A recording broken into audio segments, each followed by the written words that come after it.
우리 이 시간 함께 하나님의 말씀을 합독하겠습니다. 오늘은 시편 51편 16절 말씀부터 19절까지의 말씀입니다. 우리 가정에서 함께 예배드리는 우리 열심가족들 여러분들도 함께 말씀을 같이 찾으셔서 합독을 하도록 하겠습니다. 시편 51편 16절 말씀부터 19절까지의 말씀을 우리 한 목소리로 함께 읽겠습니다. 주님은 재물을 반기지 않으시며 내가 번제를 드리더라도 기뻐하지 않으십니다. 하나님께서 원하시는 재물은 찢겨진 심령입니다. 오 하나님, 주님은 찢겨지고 짓밟힌 마음을 멸시하지 않으십니다. 주님의 은혜로 시온을 잘 돌보아 주시고 예루살렘 성벽을 견고히 세워 주십시오. 그때에 주님은 올바른 자세와 번제와 온전한 제물을 기쁨으로 받으실 것이니 그때에 사람들이 주님의 제단 위에 수송아지를 드릴 것입니다. 아멘. 오늘은 3월 우리 첫 주일을 맞이해서 하나님 앞에 예배를 드리게 됩니다. 3월 한 달의 큰 주제는 영적 구조 조정입니다. 우리의 삶 가운데 영적으로 구조 조정이 필요한 시기입니다. 그래서 우리 안에 아름다운 변화가 일어나야 할 때인 줄 믿습니다. 그래서 3월 한 달 동안에는 영적으로 우리의 삶과 인생과 생각과 가치관의 구조 조정이 일어났으면 참 좋겠다라고 하는 소망함을 가지면서 3월 한 달 동안에 큰 주제, 영적 구조조정이라고 하는 주제를 가지고 말씀을 함께 나누려고 합니다. 그래서 오늘 3월 첫 주는 잘못을 깨닫는 마음을 받아주세요 라고 하는 주제이고요, 둘째 주는 시선 고정하기, 셋째 주는 욕망 전환하기, 넷째 주는 깨어 기도하기라고 하는 주제로 말씀을 함께 나누고 싶습니다. 3월의 암송 말씀은 오늘 우리가 읽은 본문 17절 말씀인데요, 17절 이 말씀 이제 개역 개정에 이렇게 되어 있습니다. 하나님께서 구하시는 제사는 상한 심령이라 하나님이여 상하고 통회하는 마음을 주께서 멸시치 아니하시리이다. 아멘. 우리가 이 성경을 암송하기에는 개역 개정 성경이 참 좋습니다.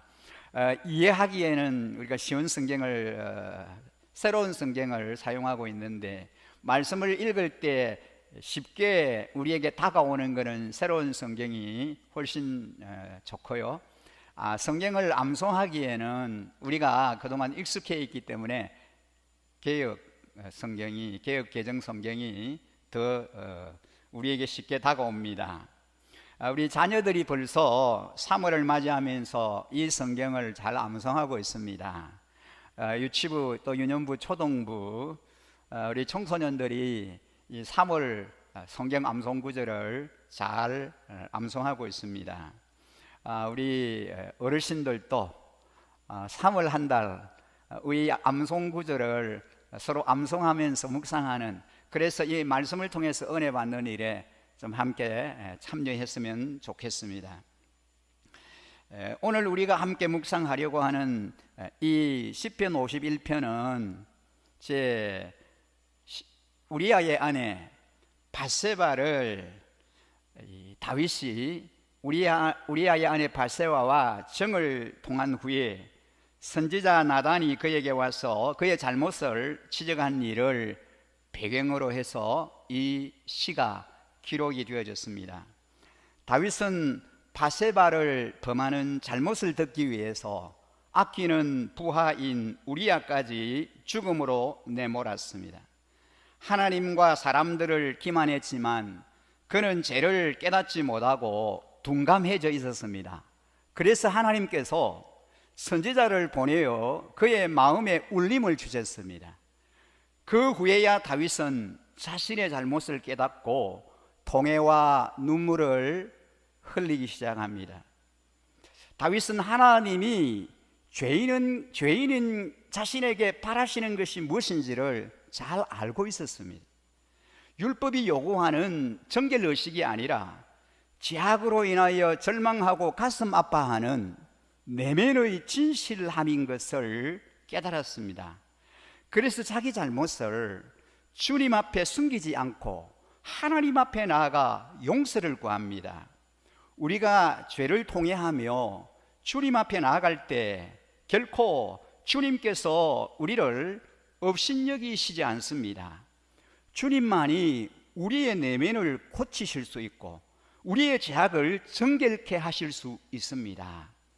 죄 문제에서 자유로울 수 없는 우리 모두에게 우리 주님이 바라시는 것이 있다면 그것이 무엇이겠습니까? 그것은 상하고 깨어진 마음입니다.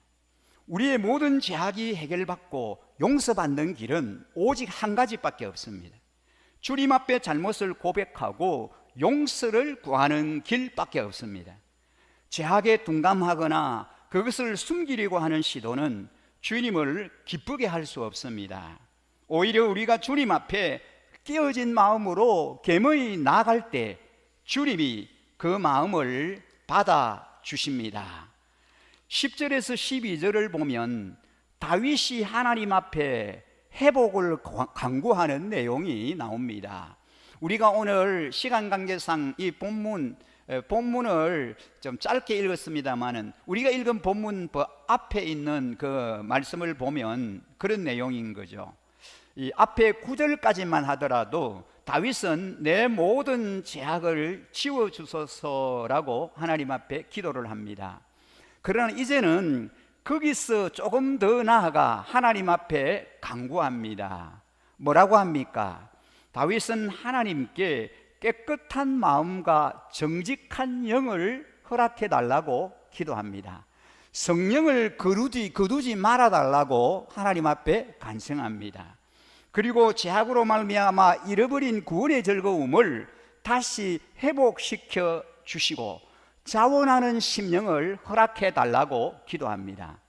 이것들은 모두 다윗이 범죄하기 전에 하나님과 바르고 좋은 관계 속에서 살아가고 있을 때 가졌던 것입니다. 다윗이 10절에서 깨끗한 마음을 창조하여 주시고 라고 하는 것은 죄 용서와 어떤 관계가 있습니까? 깨끗한 마음은 모든 죄와 부정함을 지워주시고 맑게 씻으시며 정결하게 하신 결과로 주어지는 마음입니다. 다윗은 자기 속에 깨끗한 마음을 창조하시고 라고 간구합니다. 하나님이여 제 안에 깨끗한 마음을 창조하여 주십시오 라고 그렇게 하나님 앞에 아뢰입니다. 이 창조하시고라고 하는 이 표현은 말 그대로 하나님의 천지창조에서 사용된 단어입니다. 다시 말하면 무에서 유를 만들어내는 행위를 가리키는 단어입니다. 불가능을 가능하게 만드는 일을 의미하는 것이지요. 말하자면 다윗은 옛적에 하나님께서 천지를 창조하셨던 그 기적을 행하셨던 것처럼 죄로 찌든 자기의 삶에 깨끗한 마음을 창조하시는 기적을 행하여 자기의 삶을 완전히 새롭게 해달라고 하나님 앞에 그렇게 아뢰입니다. 다윗이 이 간구에서 창조하시고라고 하는 단어를 사용했다는 것은 이렇게 다윗의 특별한 마음을 보여줍니다. 즉 오직 하나님만이 행하실 수 있는 일, 그것이 기적이라는 것이지요. 그것을 자기 속에 이루어 달라고 하는 것입니다. 이로써 우리가 무엇을 할 수 있습니까? 다윗은 자기 같은 죄로 인하여 더럽혀지고 부패한 존재에게 깨끗한 마음을 주시는 것은 원천적으로 불가능한 일이고 맞지도 않으며 합당하지 않다는 것을 인정하는 것입니다. 그는 감히 구할 수도 없는 것을 하나님 앞에 달라고 구합니다. 그러나 여기에는 하나님의 선하심과 인자하심에 대한 신뢰, 그리고 하나님의 전능하심에 대한 신뢰가 있습니다. 그는 자기가 구하는 것은 도무지 합당한 것이 아니지만 하나님의 인자와 은혜와 긍휼에 기대어 하나님이여 제 안에 깨끗한 마음을 허락해 주십시오, 정결한 마음을 허락해 주십시오, 정직한 영을 저에게 허락해 주십시오 라고 구하는 것입니다. 저는 다윗의 이 간구 앞에서 자신을 돌아보지 않을 수 없습니다. 왜냐하면 저는 너무나도 자주 하나님께 깨끗한 마음을 주시기를 구할 때 마땅히 주셔야 하는 것처럼, 제가 그 깨끗한 마음에 어울리는 사람인 것처럼, 혹은 그것을 구하는 나를 하나님께서 칭찬하실 것처럼 생각하면서 구했다라고 생각이 되기 때문입니다. 여러분은 어떻습니까? 여러분은 하나님께 정직한 마음, 깨끗한 마음, 순결한 마음을 달라고 구해보신 적이 있습니까? 이런 마음은 언제나 죄악으로 인하여 더럽혀지고 오염되고 망가집니다. 성도들에게 있어서 깨끗한 마음을 회복하는 것은 너무나도 중요한 일입니다. 사랑하는 우리 일신가족 여러분, 여러분은 주님께 그런 마음을 달라고 구해보신 적이 있습니까? 그리고 그것을 간구할 때 여러분 자신이 그것을 감당하거나 담아낼 수 없는 존재라고 하는 것을 아느냐는 것입니다. 다윗은 깨끗한 마음과 함께 정직한 영을 새롭게 해주기를 기도합니다. 여기서 정직한이라고 하는 말은 견고하다, 심지가 굳다라는 뜻입니다. 다윗이 이런 정직한 영을 가지고 있었더라면 어떻게 그런 끔찍한 죄악을 저지를 수 있었겠습니까? 하나님을 두려워하는 마음이 다윗에게 있었더라면 어떻게 자기 부하의 아내를 범할 수 있었겠습니까? 주님이 다윗과 함께 하였다면 자신의 죄를 숨기기 위해서 정성스러운 자신의 부하인 우리아를 최전선으로 보내어 죽게 할 수 있었겠습니까? 그는 자신의 범죄를 빼드리게 아파하며 느끼고 있었기에 자기 안에서 무너져버린 정직한 영을 새롭게 해달라고 하나님 앞에 부르짖어 기도하고 있습니다. 새롭게 하소서라고 하는 이 말은 말 그대로 회복하고 경신하기를 구하는 겁니다. 이것이 10절에서 다윗이 자신의 회복을 위해서 하나님께 간구하는 내용입니다. 그의 회복을 위한 기도는 11절에서도 이렇게 이어집니다. 자신을 주님 앞에서 쫓아내지 말아달라고 기도합니다. 그리고 성령을 자신에게서 거두어 가지 말라고 기도합니다. 여러분, 이 두 가지 간구는 연결되어 있습니다. 하나님께서 다윗을 당신의 면전에서 쫓아내신다면 하나님께서는 다윗에게서 성령을 거두어 가실 것입니다. 어떤 면에서 다윗의 이 간구는 처절한 간구로 들립니다. 왜냐하면 다윗은 하나님께서 한 사람에게 성령을 거두어 가실 때 일어날 수 있는 비참하고 처절한 모습을 가장 가까이서 본 사람이기 때문입니다. 그가 바로 사울왕입니다. 사무엘상 16장 4절에 보면, 14절에 보면 사울에게서 주님의 영이 떠났고 그 대신에 주님께서 보내신 악한 영이 사울을 괴롭혔다라고 기록되어 있습니다. 하나님의 성령이 사울을 떠나자 악령이 그를 번뇌케 하였습니다. 그래서 사울은 종종 미쳤습니다. 결국은 비참한 인생이 되어버리고 말았습니다. 다윗은 그것을 사울의 가장 가까이서 수금 타는 자로서, 부하 장수로서, 쫓기는 도망자로서 생생하게 보고 경험했기 때문입니다. 다윗은 누구보다도 하나님께서 성령을 거두어 가시는 것을 두려워했습니다. 그래서 지금 하나님 앞에 그것을 간청합니다. 하나님, 나를 주님의 존전에서 쫓아내지 마시고 내게서 성령을 거두어 가지 마십시오. 제발 제게서 성령을 거두어 가지 마십시오 라고 그렇게 부르짖고 있습니다. 다윗이 하나님께 성령을 거두지 마시기를 구할 때 그는 성령이 자기 안에 계신다는 것을 알고 있었기 때문입니다. 그래서 여전히 자기 안에 계신 이 성령님을 거두어 가지 말아달라고 강구하고 있습니다. 말하자면 이 경우에 있어서 다윗의 간음과 살인의 범죄조차도 다윗을 향한 은혜로운 견인을 위협하지는 않았다는 것입니다. 다윗이 회복을 위해서 강구하는 세 번째 내용은 무엇입니까? 12절에 나옵니다. 구원의 기쁨을 내게서 회복시켜 주시고 내가 지탱할 수 있도록 내게 자발적인 마음을 주십시오라는 기도입니다. 그가 범죄했을 때 그가 누리던 구원의 즐거움이 한순간에 사라져 버렸습니다. 그래서 다시는 구원의 즐거움을 누릴 수 없이 되었습니다. 구원의 기쁨이 다윗에게서 깡그리 사라져 버렸습니다. 죄악은 우리 그리스도인 안에 있는 구원의 즐거움을 빼앗아가 버립니다. 그리고 죄악이 우리 안에서 앗아가는 또 한 가지가 있습니다. 그것은 자발적인 마음, 기쁨으로 주님과 함께하는 마음입니다. 그래서 다윗은 자발적인 마음을 하나님께 기도합니다. 자기 얼마나 많은 은혜의 혜택들을 우리에게서 앗아가는지를 보십시오. 그리고 얼마나 비참한 심령의 상태에 이르게 하는지를 보십시오. 다윗은 그것을 절절히 경험하면서 하나님의 은혜를 구하고 있습니다.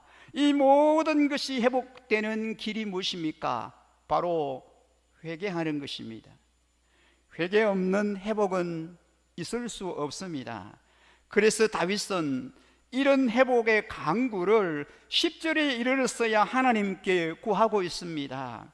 회개가 회복에 진행되는 것이라는 사실을 그가 알고 있습니다. 이제 우리는 두 번째 단락으로 들어가 보겠습니다. 13절에서 17절 말씀입니다. 이 단락은 참으로 회개하는 자의 결심과 명세를 보여주고 있습니다. 다윗은 자신이 하나님의 용서를 받게 되고 회복을 경험하게 된다면 이런 삶을 살겠다고 하나님께 말씀을 드립니다. 다윗은 죄인들에게 주님의 길을 가르치겠다라고 말합니다. 그리고 다윗은 다시 한번 피 흘리는 죄에서 자신을 건져주시기를 간구합니다.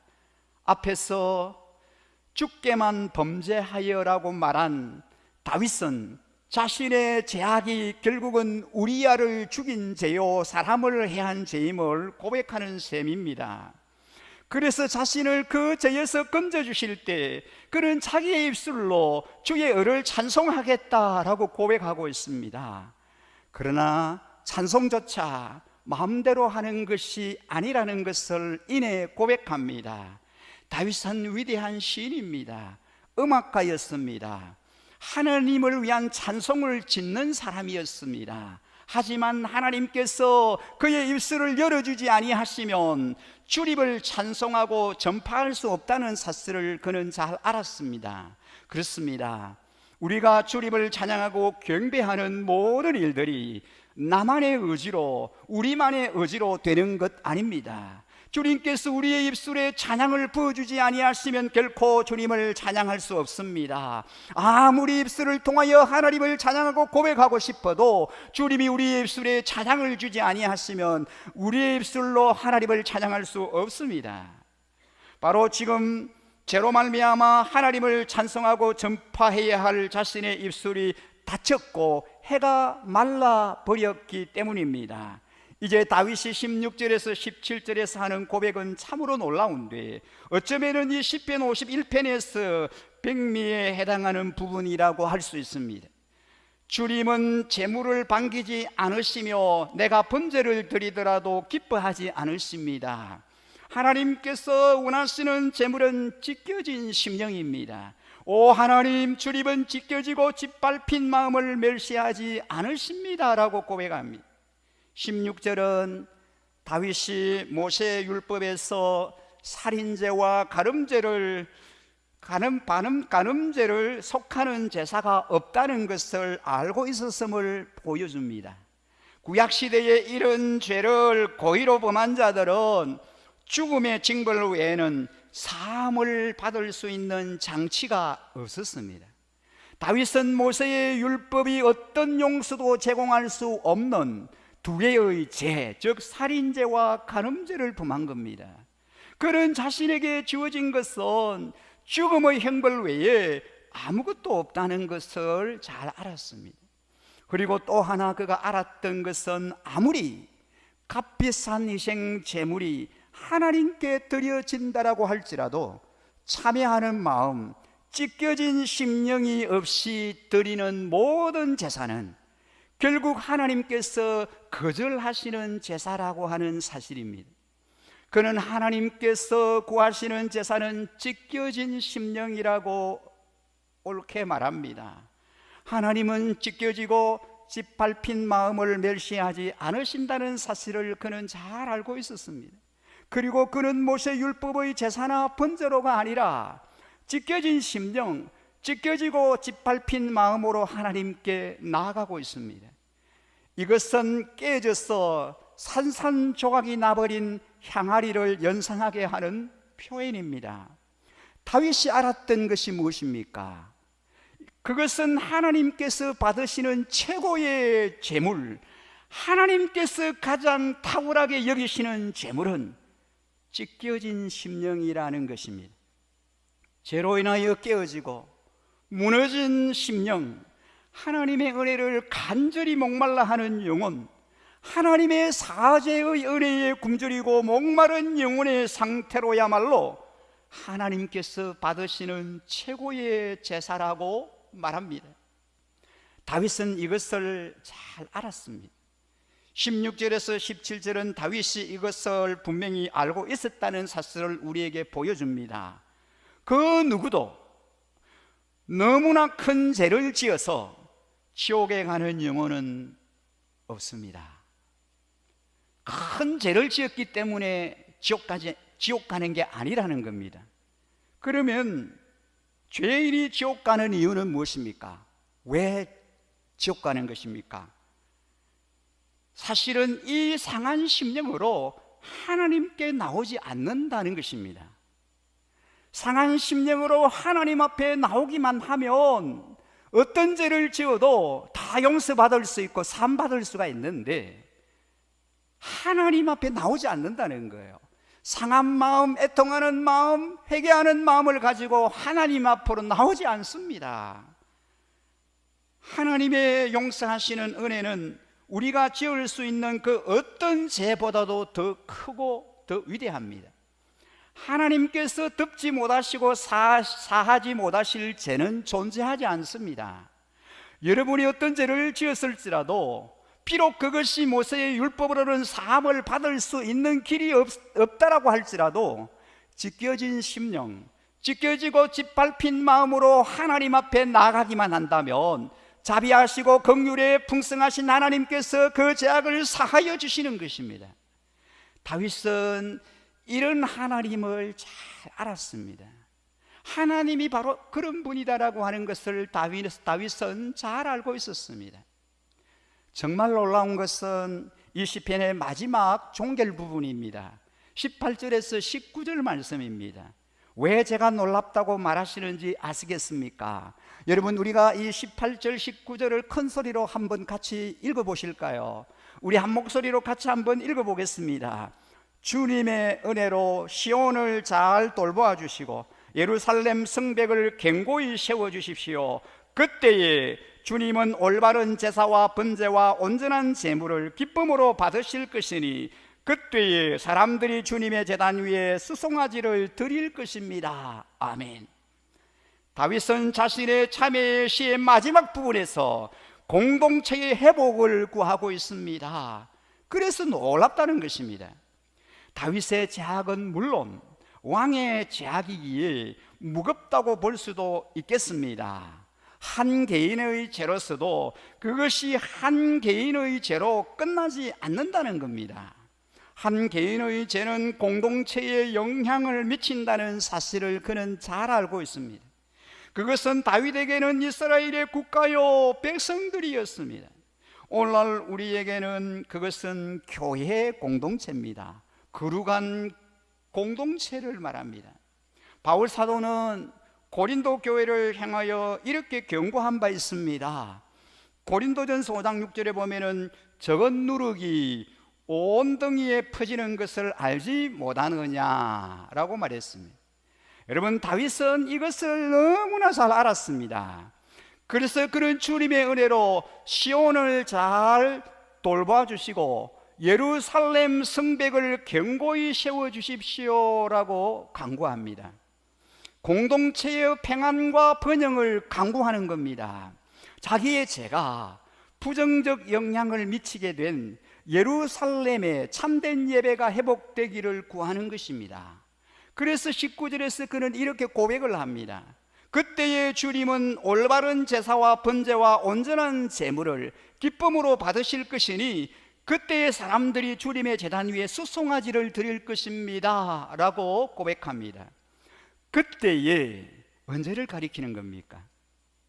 하나님께서 다윗의 죄를 용서하시고 그를 회복시키시고 그가 회복된 자로 하나님께 구했던 삶을 살아가게 되면 그때에는 하나님이 받으시는 제물과 제사를 하나님께 드릴 수 있게 되리라는 것입니다. 예루살렘에서 그렇게 하나님께 제물을 드리게 될 것이다 라는 말입니다. 하나님이 받으시는 제사가 회복될 것입니다. 어떤 점에서 이 말씀은 우리들의 예배를 돌아보게 합니다. 우리의 예배는 온전한 예배이고 하나님께서 받으시는 예배입니까? 여러분, 우리는 늘 하나님 앞에 예배하면서 살아가는 예배자입니다. 하나님 나라에 가는 그 순간까지, 아니 하나님 나라에 가서도 우리는 늘 하나님 앞에 예배할 것입니다. 참된 예배자로 우리는 하나님 앞에 예배하기를 원합니다. 그렇다면 오늘 우리가 드리는 이 예배가 정말 하나님이 기뻐 받으시기에 합당한 예배냐는 것입니다. 혹시 우리 개개인들이 하나님께 범죄하는 삶 속에서 살아가고 있을 때 그것이 우리의 예배를 더럽히고 공동체를 무너지게 하는 거 아닙니까? 교회는 하나님의 근속이고 그리스도의 몸이며 거룩한 성전입니다. 우리는 죄를 너무나 가볍게 여기며 살아가는 것 아니냐는 것입니다. 우리는 우리 자신을 깊이 돌아볼 필요가 있습니다. 정말 하나님 앞에서 나는 참된 예배자인가? 하나님이 나의 예배를 받으시기에 합당한 예배를 드리는 온전한 예배자인가? 정말 하나님 앞에 나의 예배가 문제가 없는가? 삶으로의 예배가 이제 하나님 앞에 나와서 드리는 이 예배, 공동체의 예배가 하나님이 기뻐 연락하시고 받으시기에 아무런 흠이 없는, 부족함이 없는 예배자인가? 우리는 우리 자신을 늘 점검해야 합니다. 여러분, 지난 목요일 저녁에 몇 개월 동안 진행해 왔던 여왕 중의 여왕을 가리는 미스트롯2 최종 결성전이 열렸습니다. 코로나 전국에서도 많은 사람들이 관심을 가졌고 시청률이 30%가 넘는 그런 열광 속에서 진행된 이 미스트롯2에서 기적의 신데렐라 양지연 씨가 최종 우승을 거머쥐었습니다. 미스트롯2 결승 2라운드에서 시청자 투표의 27%를 싹쓸이한 이 양지연, 그가 진에 등극했는데 한편의 드라마보다도 더 극적인 그런 기적이 발생했습니다. 마미부의 양지연은 제주도에서 올라온 참가자라 제주댁이라고 알려져 있습니다. 이 당뇨 합병증을 앓고 있던 아버지에게 자신의 신장을 기증하고 배에 힘이 들어가지 않아서 노래를 포기해야 했던 일이 있었습니다. 노래를 전공하고 음악을 전공한 그가 노래를 할 수 없는 그런 지경에 이르게 되고 말았습니다. 그런데 그녀가 미스트롯 1을 시청하면서 두 아이를 육아하는 엄마이지만 자신도 출전할 수 있겠다라고 하는 용기를 가졌다고 합니다. 딸의 신장 이식 수술을 받은 아버지가 오랫동안 투병 생활을 하면서 이 딸이 무대에 서서 노래하는 것을 한 번만 봤으면 소원이 없겠다라고 하는 그런 기대함을 가지고 있어서 아버지를 위해서 미스터 트롯 2에 참가하기로 결정을 했다고 합니다. 아버지와 딸이라고 하는 노래를 부르면서 올 하트를 받고 본선에 직행을 하게 됩니다. 이 본선 진출한 이 양시연 씨는 도로남을 부르고 마비부에서 혼자 본선 2차 진출을 하게 됩니다. 본선 2차, 3차 경선을 통과했지만 중결승 문턱에서 탈락하고 맙니다. 그런데 참으로 놀라운 일이 일어났습니다. 결승전에 올라가는 7명을 뽑았는데 그 중에 한 사람이 결격 사유가 생긴 거예요.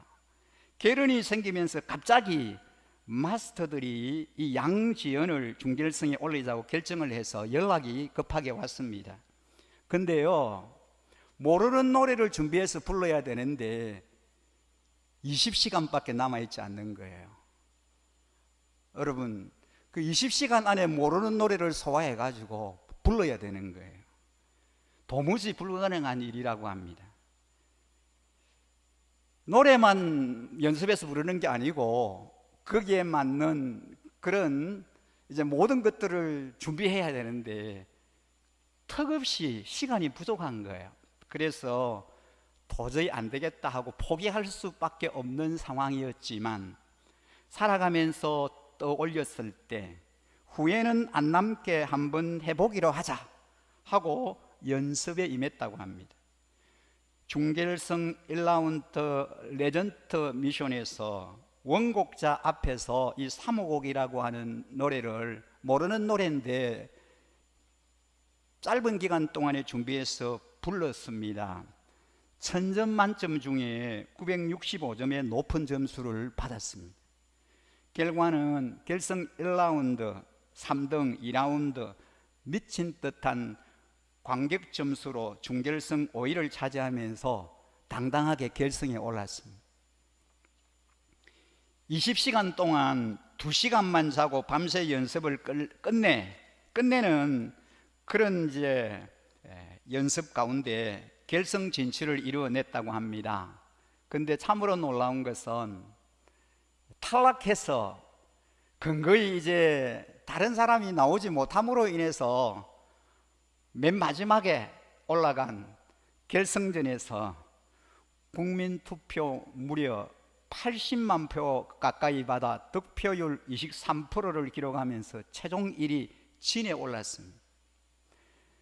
여러분, 참으로 놀라운 일 아닙니까?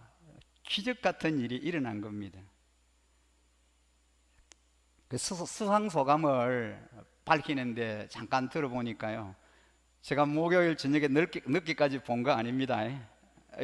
목요일 저녁에 늦게까지 하잖아요. 목요일 저녁에 제가 본 게 아니고 잠시 이렇게 끝나고 나서 보여주는 그런 이제 그 내용을 제가 잠시 봤는데 수상 소감을 얘기하고 있더라고요.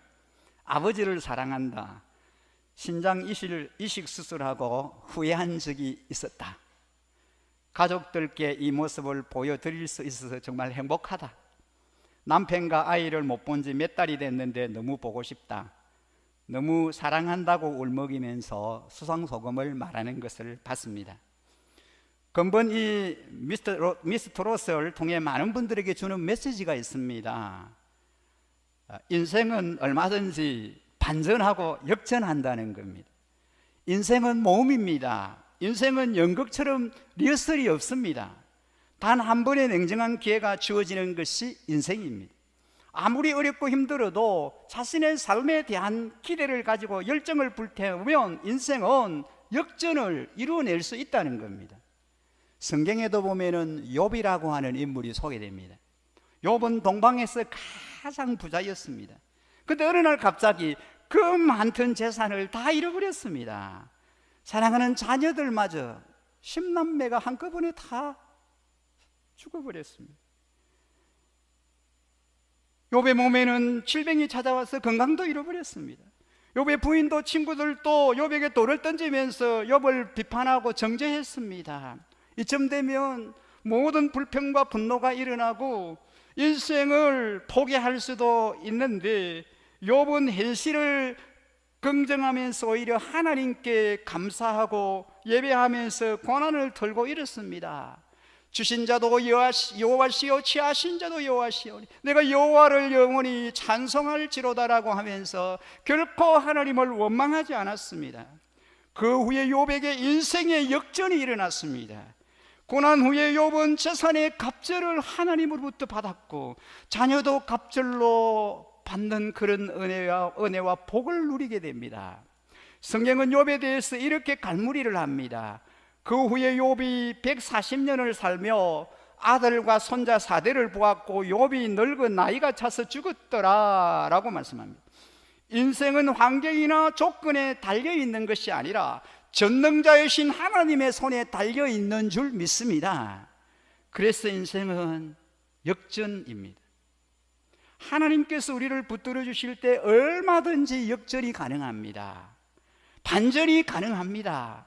오늘 본문에 등장하는 다윗의 인생을 돌아보면 다윗이 하나님 앞에 범죄하고 돌이킬 수 없는 죄를 범했지만 하나님이 보낸 나단 선지자의 충고를 겸허히 받아들이고 철저히 동의하며 자복합니다. 그런 다윗을 하나님께서 내치지 않았습니다. 하나님은 회개하는 다윗을 외면하지 않았습니다. 하나님은 다윗을 내 마음에 합한 자다라고 인정해 주시고 그의 인생에 역전의 복을 허락해 주셨습니다. 여러분, 우리의 인생도 마찬가지입니다. 우리가 지금 얼마나 힘들고 어려운 환경, 어려운 상황에 직면해 있다라고 할지라도 하나님이 한번 우리를 붙들어 주시고 하나님이 한번 우리에게 역사하시고 하나님이 한번 일하시고 우리에게 도와주시기 시작하시면 얼마든지 우리의 처해 있는 이 환경을, 이 상황을 반전시킬 수 있습니다. 역전하는 삶을 살아낼 수 있다라는 것입니다. 우리가 주님 앞에 회개하고 겸허히 나아갈 때 우리의 인생을 책임져 주시는 분이 우리 주님이십니다. 우리는 회개 없는 신앙생활을 하고 있지 않습니까? 회개 없는 봉사를 하고 있지 않습니까? 사랑하는 우리 일신가족 여러분, 회개 열매를 맺으십시다. 회개가 맺는 순종의 열매를 거두십시다. 회개의 은혜가 늘 범죄하고 넘어지기 쉬운 우리의 삶의 회복의 시작이 되게 하십시다. 이런 복된 은혜로 우리 인생을 찾아오시는 자비와 긍휼의 하나님을 맛보고 사는 우리 일신가족 모든 분들이 다 되시기를 주님의 이름으로 간절히 축원합니다. 오늘 주신 말씀 기억하면서 이 찬양을 우리의 고백으로 드리고 싶습니다. 정결한 마음 주시옵소서. 오 주님, 정직한 영을 새롭게 하소서. 나를 주님 앞에서 멀리하지 마시고 주의 성령을 거두지 마옵소서. 그 구원의 기쁨 다시 회복시키시고 변치 않는 마음 내 안에 주소서. 이 찬양을 드리시면서 준비하신 예물도 하나님께 올려드리겠습니다.